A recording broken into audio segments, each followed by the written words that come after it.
I look around, I see these young faces, and I think, I mean, I made every wrong choice a middle-aged man can make.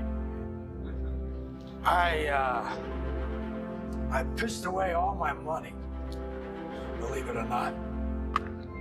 I chased off anyone who's ever loved me. And lately, I can't even stand the face I see in the mirror. You know, when you get old in life, things get taken from you. I mean, that's part of life. But you only learn that when you start losing stuff. You find out life's this game of inches. So is football. Because in either game, life or football, the margin for error is so small. I mean, 1/2 a step too late or too early, and you don't quite make it. 1/2 second too slow, too fast, you don't quite catch it. The inches we need are everywhere around us.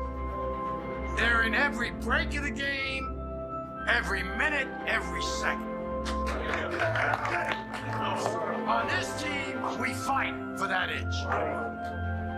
On this team, we tear ourselves and everyone else around us to pieces for that inch. We claw with our fingernails for that inch. Because we know when we add up all those inches, that's gonna make the fucking difference between winning and losing. Between living and dying. I'll tell you this, in any fight, it's the guy who's willing to die who's gonna win that inch. And I know if I'm gonna have any life, it's because I'm still willing to fight and die for that inch. Because that's what living is. The 6 inches in front of your face. Now I can't make you do it. You gotta look at the guy next to you. Look into his eyes. Now I think you're gonna see a guy who will go that inch.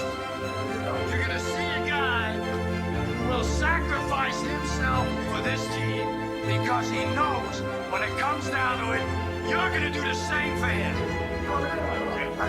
That's a team, gentlemen.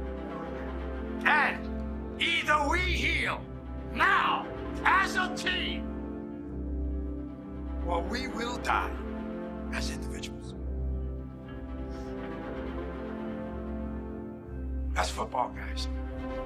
Fail big. That's right. Fail big.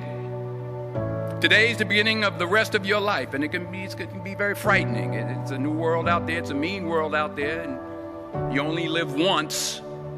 So do what you feel passionate about. Take chances professionally. Don't be afraid to fail. There's an old IQ test, was 9 dots, and you had to draw 5 lines with a pencil within these 9 dots without lifting the pencil. The only way to do it was to go outside the box. So don't be afraid to go outside the box. Don't be afraid to think outside the box. Don't be afraid to fail big, to dream big. But remember, dreams without goals are just dreams, and they ultimately fuel disappointment. So have dreams, but have goals. Life goals, yearly goals, monthly goals, daily goals. I try to give myself a goal every day. Sometimes it's just to not curse somebody out. Simple goals, but have goals. I need to be very grateful and understand and feel a little guilty that the these circumstances goals, of so much adversity as a child, of being an immigrant, not speaking the language, getting picked on for that, being terrible at school, not being great at sports, that because my entire childhood was adversity, that I fell in love with You have to work music. at it. Every day you have to plan. I love no. Every day. I love your judgment. Plan to fail. I love you telling me fail I'm to not, plan. or I can't. I'm used to Hard it. work I can't believe that I stand here today during this time and have now understood that all the stuff that sucked as a child, all that adversity is completely the foundation of my success. That we live in a generation now of so much prosperity for so long, and we have over-coddled two generations of adults that most people just can't deal with adversity, which is the biggest reason people struggle with putting out content on the internet, because they can't deal with the judgment. So many people here know exactly what to do to have a much happier life and don't do it because one account that's anonymous makes fun of them and they can't move forward. So continue to that is strive, interesting continue as to have shit. Goals, continue to And so I'm spending more time trying to figure out how to unlock that. I talk more and more about, if I can get one person here to leave today to go home and actually have a conversation with their mom, their dad, or their spouse and actually tell them what they're thinking and actually tell that person in their face why they're so upset with them because they continue to spew negativity and no to them, which is what's actually stopping them from living their life. If I can get one person to do that here, that would be a good use of my time in New Zealand on this trip, right? So to me, that's what I think about. I think about why am I so, today I spoke to 3 separate people, 2 employees and a friend, who were completely incapable of being the bigger person in every situation. I push so hard for them to be the bigger person. They act like the bigger person, the person doesn't reciprocate, and they completely crumble. They're mad that they were the bigger person. They feel, it's incredible to watch people feel crippled by the thought that somebody's getting over on them. It is devastating for me to see that people struggle with the idea that kindness is the strength, not the weakness. So many of you are being told to be less kind and less of a pushover and charge more and stand up for yourself, and it's ludicrous talk. Kindness is the ultimate strength in our society. It's true.